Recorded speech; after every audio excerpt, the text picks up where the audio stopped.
The following is probably one of the most interesting, strange, and even dangerous stories we have shared in a very, very long time. It is definitely a story you should hear. Remember that cults and sects are not fiction, and in most cases, they are much closer to you than you think. Most likely, you know someone who belongs to one of these groups, maybe someone you pass by every day, maybe even someone near you in this very second. Let's get to today's story. We appreciate the author's trust to share it with us in the community. For obvious reasons, their identity will remain anonymous. Mine, you already know. My name is Uriel Reyes, and you are entering Tales of the Night.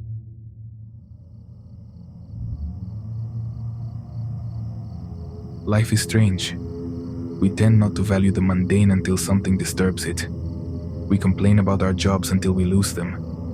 We hate the flaws in our car until it gets stolen. The list goes on. Some time ago, I complained about how boring my life was, that nothing was happening to me. But now I long for those times when I would go out on the street without fear that someone was following me. When I did not distrust those around me, when I was not afraid to turn off the lights before going to sleep. You might feel like I'm exaggerating, but wait until you hear my story. It begins at one of the most vulnerable moments of my life. I was going through a terrible depression. I had just lost my job. My aunt was extremely ill. On her last months, everything was so bleak, but the straw that broke the camel's back was going to a party, which I should not have gone to. My girlfriend insisted that it would do me good to go out and distract myself, especially since I hadn't seen my best friend, who was hosting the party, in a while. I told her no. In fact, I told her no many times, that I preferred to stay home and rest. But the truth is that when I stayed in, I couldn't sleep. I suffered from insomnia and horrible anxiety. So I went to the party, and when I arrived, I found my girlfriend kissing my friend. They were both drunk, but that was no excuse. They apologized. They cried. We cried. I told them I forgave them, but that night I ended my relationship with both of them. The following day, my friend called me. In addition to apologizing again, he asked me if I was going to tell his girlfriend. Until that moment, I hadn't even remembered she existed. She was a very important girlfriend, not only for him, but also for his family, due to the political matters they were involved in. I told him no, that it wasn't my place to tell her, and that it really wasn't my problem. "Thanks, brother," he said. "I know you don't care about anything I've got to say, but I owe you one. I'll always be there for you when you need it." He was right. I didn't care. The best favor he could do me was to never contact me again. The following months were terrible. I've always found it hard to make friends and trust people, and this event only made me completely isolate myself from the world, from everyone. There were sad days when I would wake up at 1 in the afternoon. I barely ate anything. I locked myself in my room, telling my mom I was looking for a job and sending resumes when I was really playing video games. I lost so much weight that I didn't look like the same person. One afternoon, I received a Facebook friend request. I recognized the name and girl in the photo because I had gone on a date with her years ago. I hadn't even noticed that she had unfriended me. It was strange. We hadn't had any chemistry when we went out, but she greeted me warmly online. When I accepted her request, we chatted for a while. She told me she had been thinking of me a lot recently and invited me to a get-together in Colonia del Valle. It was an excuse to finally get out of my house. I needed one. I needed to distract myself, to stop thinking, stop feeling sad for a moment. So I went. There were just a few people there. A guy a couple years older than me, whom I'll call Orlando, came over to greet my friend, and then we started chatting. He was as passionate about movies as me, and we had lots in common. It was as if he was destined to be my new best friend.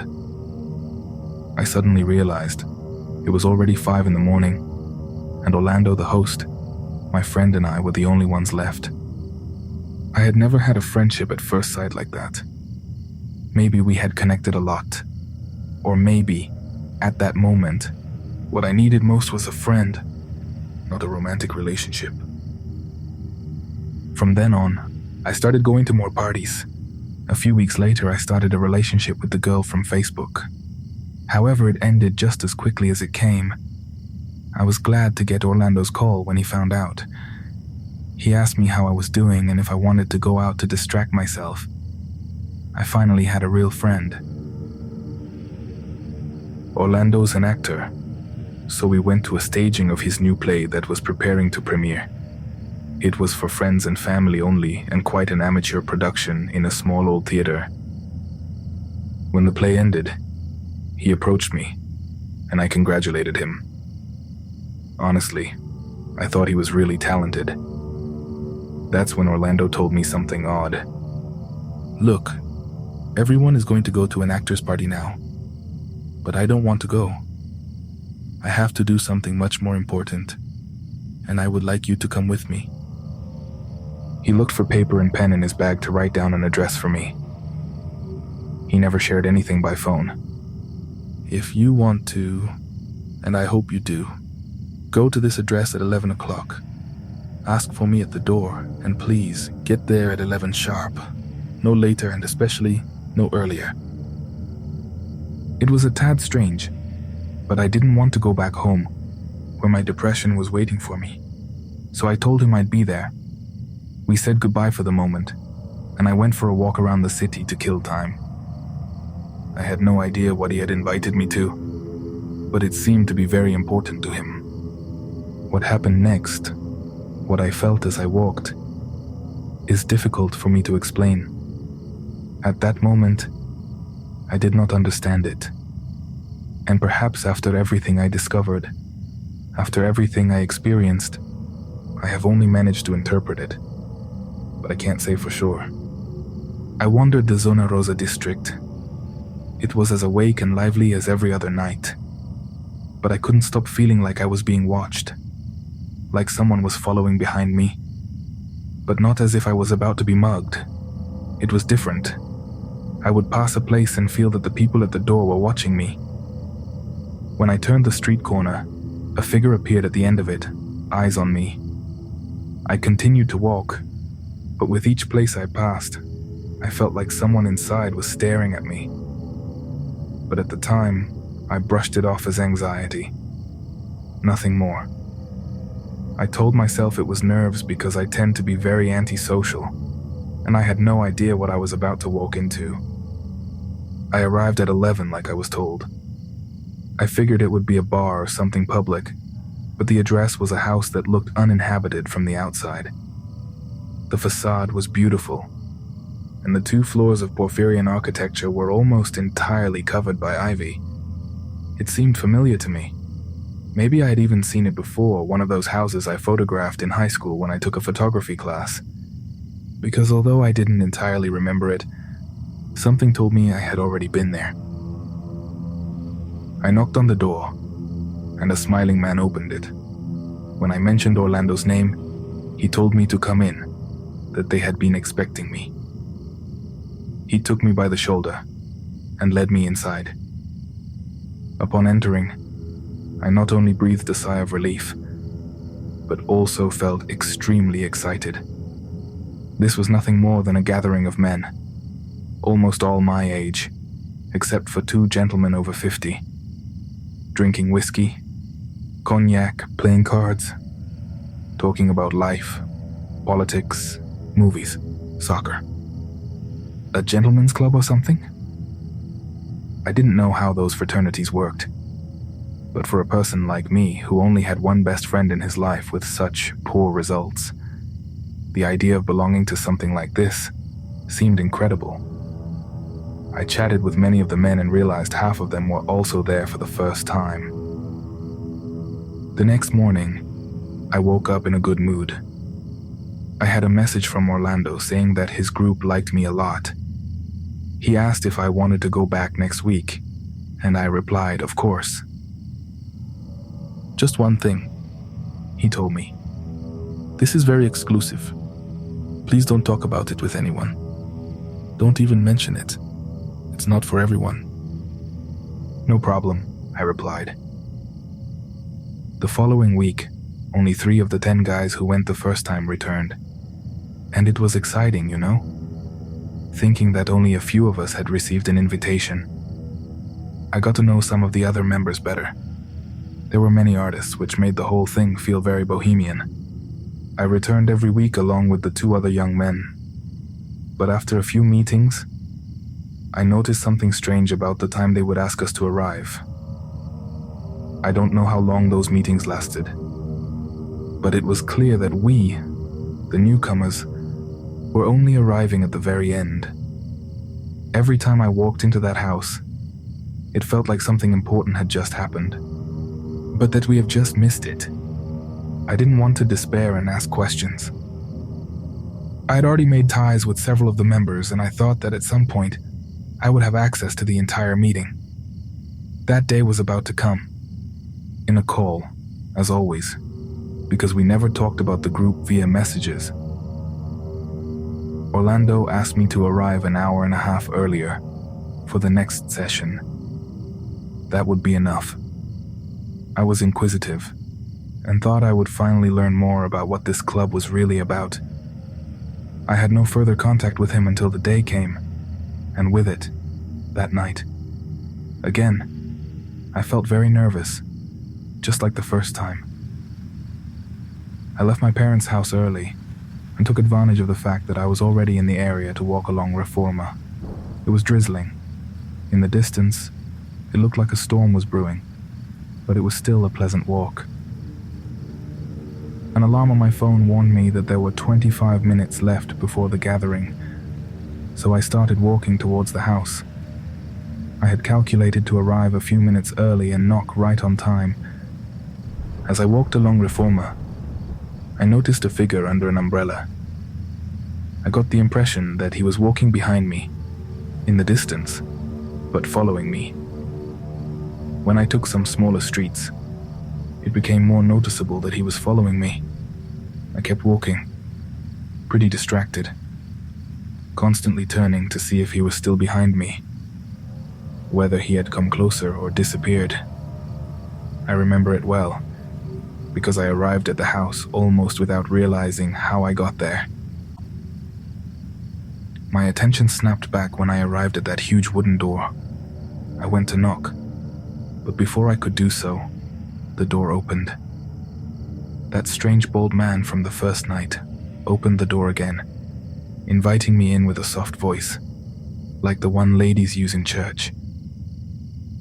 It was clear that the atmosphere was completely different that time. "This way, please. Welcome. Keep completely silent."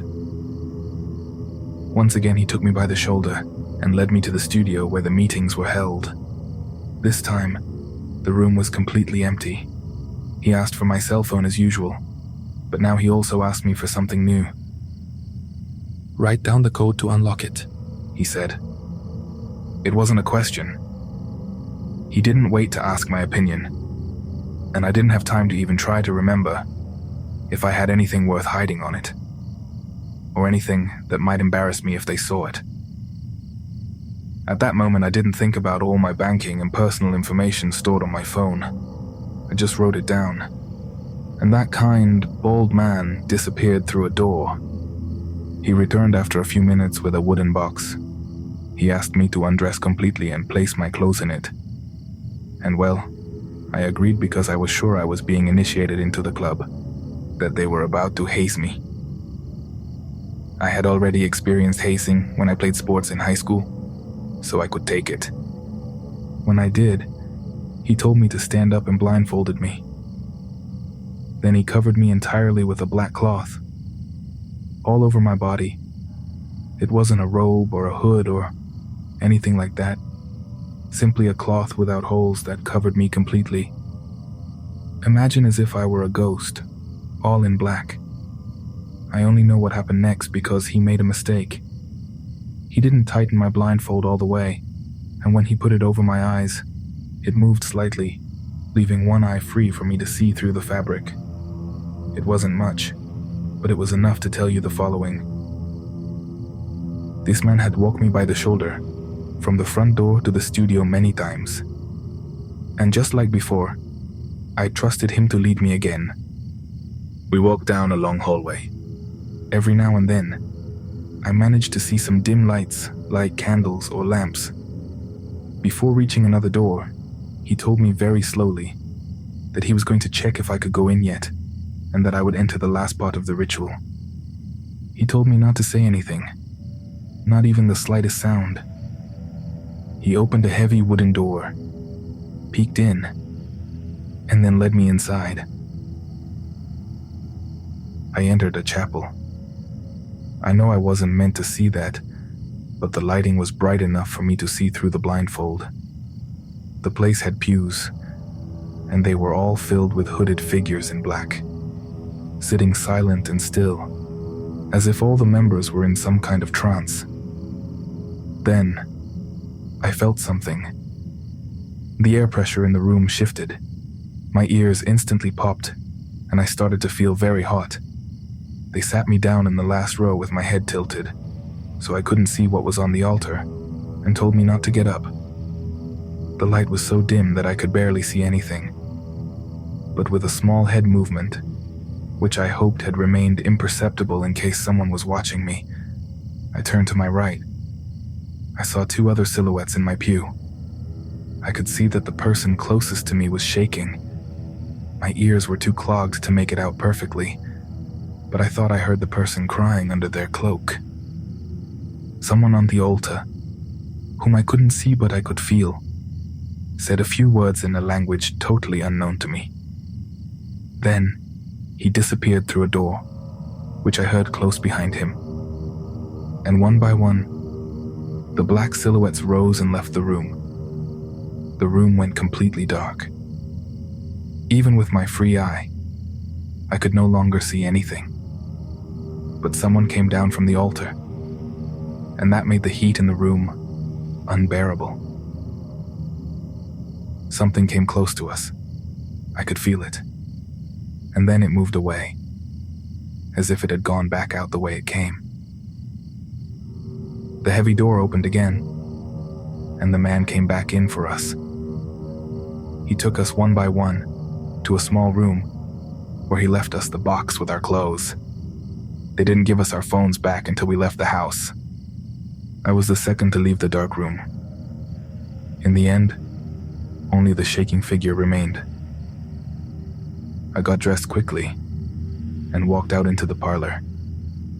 The members I knew were all smiling and welcoming me as if I had just passed a test. I didn't see the other guy who would have come out before me, but honestly, I didn't care. I felt euphoric. Orlando hugged me very happily and told me he hoped to be able to tell me everything soon. And I felt fulfilled. I was finally going to be part of something. At some point, just before leaving, I went to the bathroom. The one I normally used was occupied, but next to it, there were some stairs, and I was sure there was another bathroom upstairs. I went up, feeling confident because I was part of this club. I peeked into an open door, hoping to find the bathroom, but I had found a bedroom instead. I immediately stepped back, embarrassed to be invading someone's personal space. I didn't know the place also functioned as a residence. I had only ever been in the lounge. The bed was perfectly made with white sheets, and behind it there seemed to be an armchair with someone sitting in it.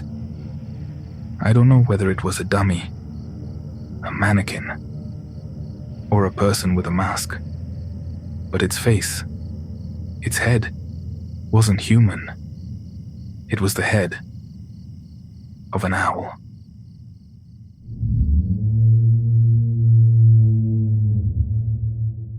Don't miss the next episode. the second part to this story. This has been Tales of the Night.